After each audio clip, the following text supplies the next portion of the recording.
ഈ startup investment പരിപാടി എപ്പോൾ തുടങ്ങിയതാണ്? US-ലാണ് ശരിക്കും പറഞ്ഞാൽ വേൾഡിലെ ആദ്യത്തെ സ്റ്റാർട്ടപ്പ് ഇൻവെസ്റ്റ്മെന്റിന് വേണ്ടിയിട്ടുള്ള വെഞ്ചർ ക്യാപിറ്റൽ കമ്പനി ഫോം ചെയ്യുന്നത്. അവര് 1957 $70,000 ഇൻവെസ്റ്റ് ചെയ്ത DEC അഥവാ digital equipment corporation 1968 IPO list ചെയ്തപ്പോൾ ഇതേ ARDCക്ക് തിരിച്ചു പെട്ടിയിലായത് ശരിക്കും പറഞ്ഞാൽ 266 കോടി രൂപയായിരുന്നു. അത് ഇന്ത്യൻ റുപ്പിയിലേക്ക് കൺവേർട്ട് ചെയ്യുകയാണെങ്കിൽ 1957 ARDC 3,33,000 രൂപ ഇൻവെസ്റ്റ് ചെയ്യുന്നു.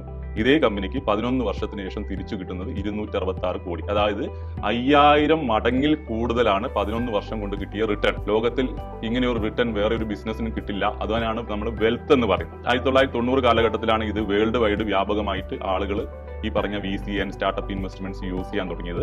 2010-ലാണ് ശരിക്കും പറഞ്ഞു കഴിഞ്ഞാൽ ഇന്ത്യയിൽ ഇതിന്റെ ഒരു തരംഗം വരുന്നത്. കേരളത്തിൽ ഇപ്പോഴും 1% ആളുകൾക്ക് പോലും ഇത് എന്താണെന്ന് പോലും അറിയില്ല എന്നുള്ളതാണ് ശരിക്കും പറഞ്ഞാൽ യാഥാർത്ഥ്യം.